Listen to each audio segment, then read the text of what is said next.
Hello guys, I hope you all are well. Guys, अब हम solve करने वाले हैं क्वेश्चन नंबर 7। ये क्वेश्चन है हमारा जर्नल चैप्टर का। ठीक है, 11th क्लास जर्नल चैप्टर। और ये क्वेश्चन मैंने लिया है टीएस ग्रेवाल के लेटेस्ट एडिशन से, 24-25 एडिशन वाली जो बुक है वहाँ से लिया है मैंने क्वेश्चन। आपको ये क्वेश्चन मिलेगा 7 नंबर का, पेज नंबर 8.56 पे। Let's start. क्वेश्चन क्या बोलता है देखते हैं। जर्नल एंट्रीज का क्वेश्चन है, हमें जर्नल एंट्रीज करनी है। ठीक है, यहाँ पे हम बेसिक भी सीखेंगे किस तरह से जर्नल एंट्रीज को किया जाता है। सबसे पहला है हमारे पास पास pass the necessary journal entries for the following transactions. April 1st deposited in bank for opening a current account ₹10,000। देखो, सबसे इंपॉर्टेंट चीज़ आप ये ध्यान रखो कि हम जर्नल एंट्रीज हमेशा किसकी बुक्स में करते हैं। हम जर्नल एंट्रीज हमेशा हमारे बिजनेस की बुक्स में कर रहे हैं। ठीक है, बिजनेस से पैसा गया बैंक में। ठीक है, ₹10,000 हमने डिपॉजिट किया, डिपॉजिटेड इनटू बैंक। बिजनेस से पैसा गया, बैंक ने पैसा रिसीव किया। तो देखो, बैंक क्या है, बैंक एक आर्टिफिशियल पर्सन है। बैंक ने पैसा रिसीव किया तो बैंक इज ए रिसीवर।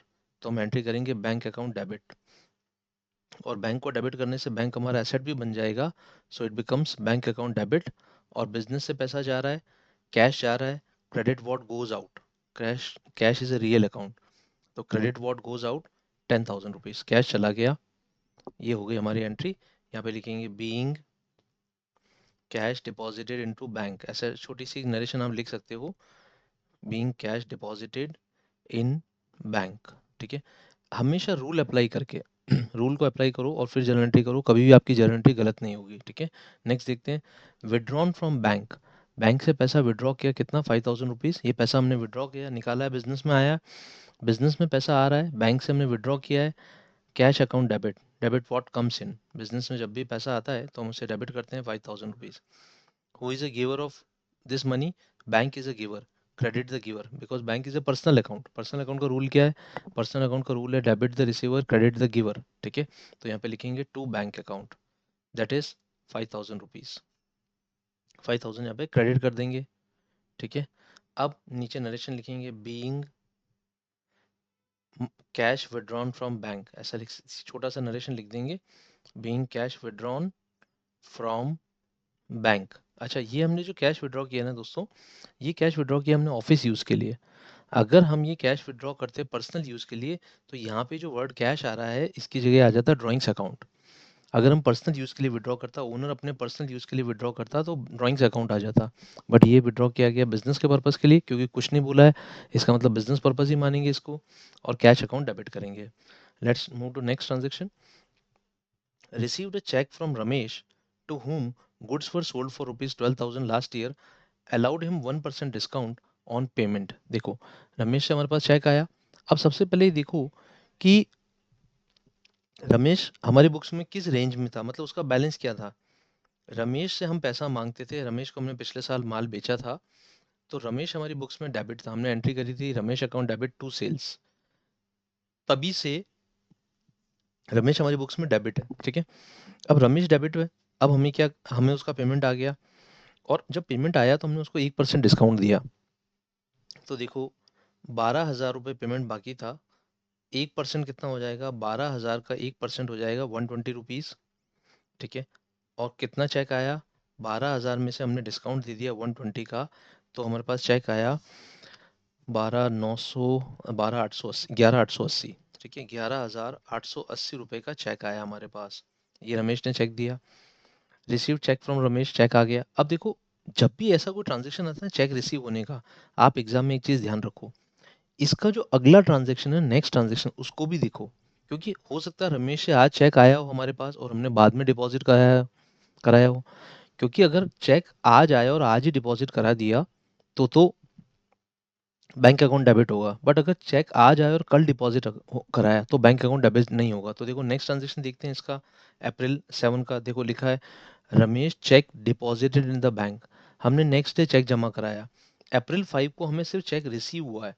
ऐसे केस में हम लोग क्या करते हैं, बैंक अकाउंट डेबिट नहीं करते, हम लोग लिखते हैं cheque in hand account debit. Short form में लिखा है मैंने, cheque in hand account debit. हमें कितने का चेक मिला, ₹11,880 का चेक मिला।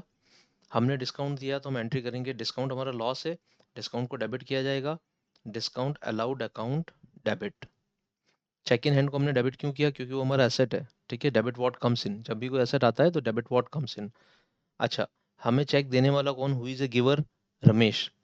Who is a giver of loss? Discount हमारे लिए लॉस है। Who is a giver of loss? Ramesh. तो हम एंट्री करेंगे credit the giver. Personal account का रूल लगेगा रमेश के ऊपर, because Ramesh is a person. तो पर्सनल अकाउंट का रूल क्या कहता है? Credit the giver. Ramesh is a giver of cheque and Ramesh is giver of loss. तो कितना हो जाएगा? 12,000 हो जाएगा। ये हो गई हमारी एंट्री। यहाँ पे लिखो being check received from Ramesh. Being check received from Ramesh. इस तरह से आप नरेशन लिख लें छोटा सा, इट विल बी यूजफुल। ठीक है, नेक्स्ट देखो। अब ये जो चेक है हमने नेक्स्ट एंट्री में बैंक में डिपॉजिट किया। लिखा क्या? April 7 Ramesh cheque deposit into bank. Ramesh का जो चेक आया था वो बैंक ने रिसीव किया। बैंक हमारे अकाउंट में पैसा रिसीव करेगा रमेश के अकाउंट से। Bank will be the receiver. तो हम एंट्री करेंगे bank account debit, debit the receiver 118800।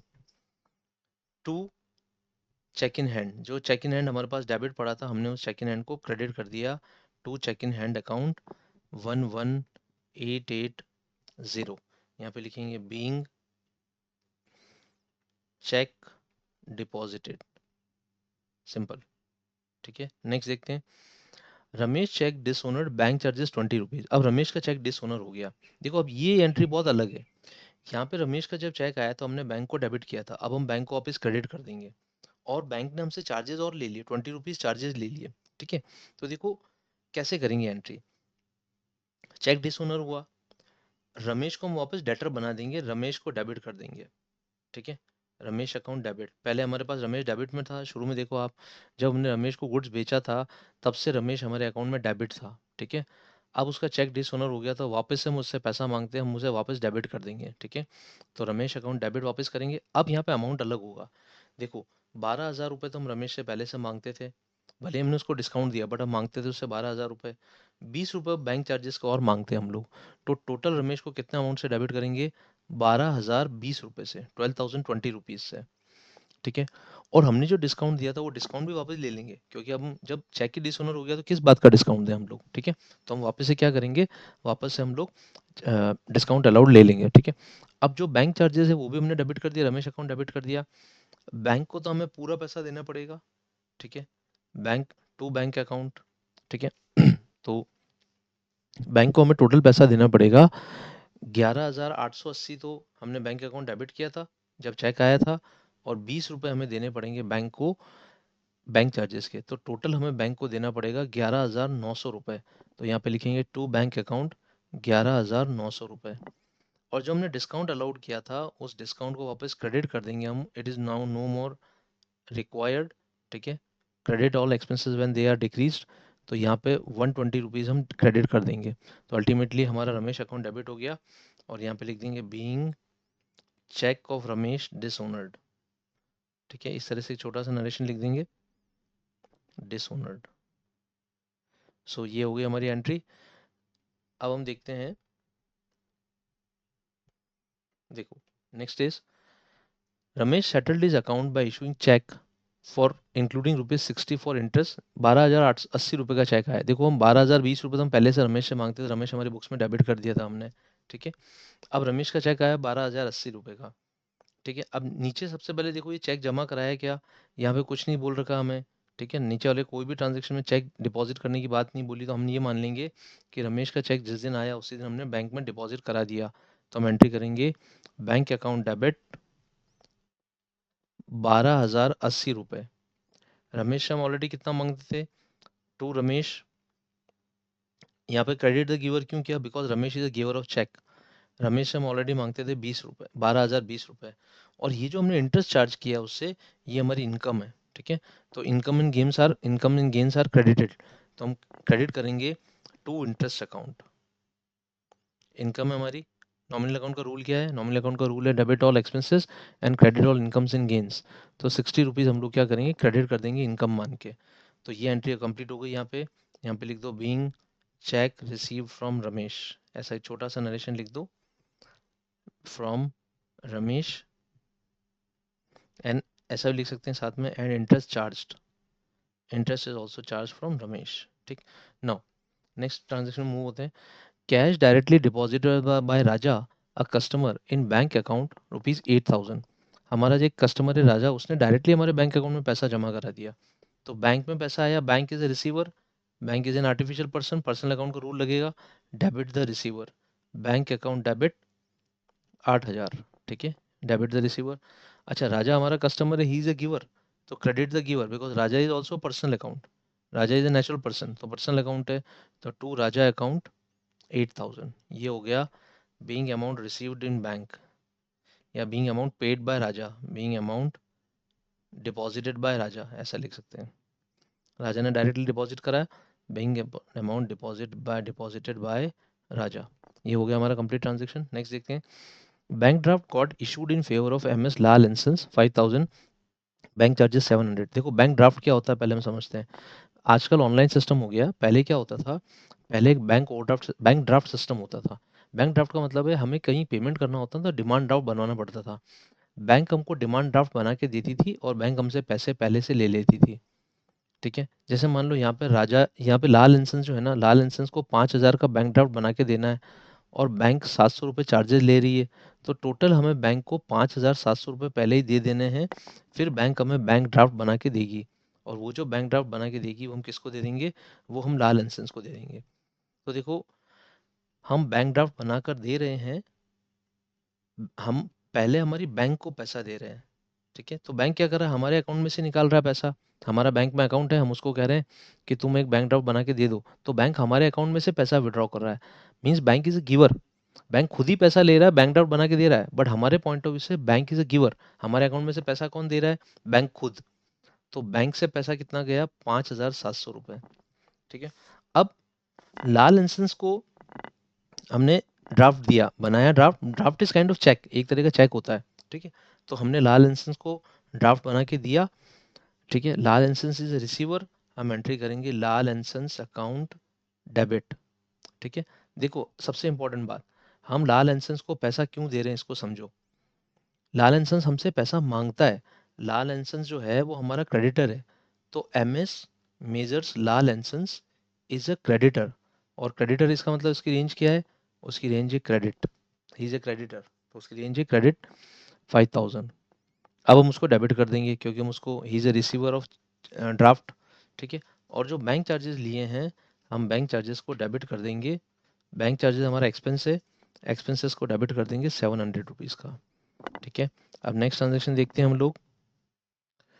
तो गाइज अब हम देखते हैं नेक्स्ट वाला क्वेश्चन। देखो, a cheque of ₹4,000 now due after 1 month. देखो, एक चेक था जो 1 महीने बाद ड्यू था। 1 महीने बाद ड्यू होने का मतलब क्या है दोस्तों, ये चेक का पैसा हमें 1 महीने बाद मिलेगा। जिस पार्टी ने हमें चेक दिया ना, उसने 1 मंथ आफ्टर की डेट डाल दी। उसने बोला आज हम चेक का पेमेंट नहीं देंगे, आपको चेक बैंक में डालना पड़ेगा 1 महीने बाद। तो मतलब हमें पेमेंट भी 1 महीने बाद मिलेगा। ठीक है, चेक हमारे पास आ गया, चेक हमारे पास पड़ा, 1 महीने तक चेक हमारे पास पड़ा रहेगा। हम ऐसे केसेस में कई बार क्या करते हैं, हम बिजनेसमैन है, हमें पैसे की ज़रूरत है, तो हम लोग क्या करते हैं, ऐसे चेक को बैंक को दे देते हैं और बैंक को बोलते हैं इसके बदले में आप हमें 1 महीने पहले ही पैसा दे दो आप। ठीक है, बैंक ऐसे केस में क्या होता है, हमारे विश्वास पे या किसी सिक्योरिटी को लेकर बैंक हमें पैसा दे देता है। ठीक है, पर बैंक अपने चार्जेस काटता है कुछ, क्योंकि बैंक को भी अपनी इनकम चाहिए, वो 1 महीने पहले पैसा दे रहा है हमें। ठीक है, जैसे बैंक ने क्या बोला, देखो, a cheque of ₹4,000 due after 1 month discounted from bank for ₹3,800। ये जो चेक डिस्काउंटिंग हुई है 3,800 पे हुई है, मतलब हमारे पास पैसा आ चुका है 3,800, 4,000 के चेक के बदले में। बैंक हमारे अकाउंट में पैसा डाल देगा, bank will be the receiver. हम यही मानेंगे बैंक ही पैसा डाल रहा है, मतलब बैंक ही खुद ही हमारे अकाउंट में रिसीव कर रहा है 3,800। जो बैंक ने 200 रुपीज कम दिए हैं वो हमारे लिए डिस्काउंटिंग चार्जेस हैं। देखो, डिस्काउंट अलाउड नहीं है, डिस्काउंट अलाउड एक अलग चीज होती है और डिस्काउंटिंग चार्जेस अलग चीज होती है। जब हम बैंक से किसी चेक की या बिल की डिस्काउंटिंग, आगे आप नेक्स्ट चैप्टर्स में पढ़ेंगे, बिल रिसीवेबल, एक बिल्स ऑफ एक्सचेंज चैप्टर आएगा, उसमें आप बिल रिसीवेबल पढ़ेंगे। हम बिल रिसीवेबल की भी डिस्काउंटिंग कराते हैं, हम चेक की भी डिस्काउंटिंग कराते हैं। ठीक है, तो जब आप डिस्काउंटिंग कराओगे तो बैंक जो आपसे चार्जेस लेगी, उसको हम डिस्काउंट अलाउड नहीं बोलेंगे, हम इसको उसको बोलेंगे डिस्काउंटिंग चार्जेस। ठीक है दोस्तों, तो हम यहाँ पे क्या करेंगे, डिस्काउंटिंग चार्जेस हमारा एक्सपेंस है, उसको डेबिट करेंगे। नॉमिनल अकाउंट क्या बोलता है, debit all expenses and losses. तो 200 रुपीज़ डेबिट कर दिया, एक्सपेंस है हमारा, खर्चा है। हमने बैंक को चेक दे दिया। ठीक है, ये जो चेक हमारे पास पड़ा था, ये पता है चेक किस नाम से पड़ा था? ये चेक हमारे पास चेक इन हैंड के नाम से पड़ा था। ठीक है, डिस्काउंटिंग चार्जेस लिख देते हैं यहाँ पे। हाँ, ये चेक इन हैंड के नाम से पड़ा था, तो हम एंट्री करेंगे to cheque in hand account. Cheque in hand account को क्रेडिट कर देंगे। ठीक है, कितने का चेक था हमारे पास? 4000 का, जो हमने बैंक से डिस्काउंटिंग करवा लिया और उससे पहले ही हमने पैसे ले लिए, तो डिस्काउंटिंग होगी 4000 रुपीज़ की। अब देखो next, received a cheque from Shyam after banking hours 1000 rupees. Shyam ने हमें चेक दिया, बट तब तक बैंकिंग आवर्स बंद हो चुके थे, बैंक्स बंद हो चुके थे। मतलब ये जो चेक हमें मिला ना, ये चेक हम नेक्स्ट डे डिपॉजिट कराएंगे।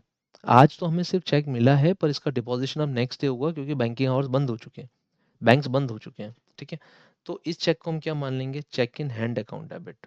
ठीक है, जब भी आप चेक नेक्स्ट डे जमा कराएंगे, तो आप क्या करेंगे? एंट्री करेंगे cheque in hand account debit. ये हमारा असेट होता है, चेक इन हैंड हमारा असेट, क्यों? क्योंकि इससे हमें पैसा मिलेगा। So it is cheque in hand account debit 1000। और हमें चेक देने वाला कौन है? Who is a giver? Shyam. Credit the giver to Shyam account. Shyam को हम क्रेडिट कर देंगे, क्रेडिट द गिवर 1000 रुपीज। ठीक है, यहाँ पे लिखो being check received from Shyam, being check received from Shyam. ये हो गई हमारी जनरल एंट्री, और नरेशन लिख दिया हमने साथ में। Now next, goods sold for cash rupees 7000 and half of the sale proceeds deposited in a bank. हमने 7000 रुपये में गुड्स बेचा, और जो पैसा आया उसका आधा पैसा हमने बैंक में इमीडिएटली जमा करा दिया। तो देखो, आधा पैसे को तो हम मान लेंगे कैश, हमारे पास आया बिजनेस में, कैश अकाउंट डेबिट या cash in hand account debit 3500। आधा पैसा हमने इमीडिएटली बैंक में जमा करा दिया, तो हम एंट्री करेंगे बैंक अकाउंट डेबिट। ठीक है, दैट विल बी 3500, बैंक में जमा हो गया। टू सेल्स, हमने माल बेचा है, तो एंट्री हो जाएगी टू सेल्स अकाउंट 7000 रुपीज। ठीक है, यहाँ पे लिख देते हैं being goods sold for cash, being goods sold for cash. ये हो गई हमारी जर्नल एंट्री। तो गाइज यहाँ पे क्वेश्चन कंप्लीट हो गया। इस क्वेश्चन में जितनी भी जर्नल एंट्रीज हमने सबकी एंट्रीज कर लिए। अब जहाँ पे भी आपको कोई प्रॉब्लम आती है, आप इसको लेक्चर को देखें और रूल्स को अप्लाई करके एंट्रीज करें। Thank you guys, next class में मिलेंगे, बाय।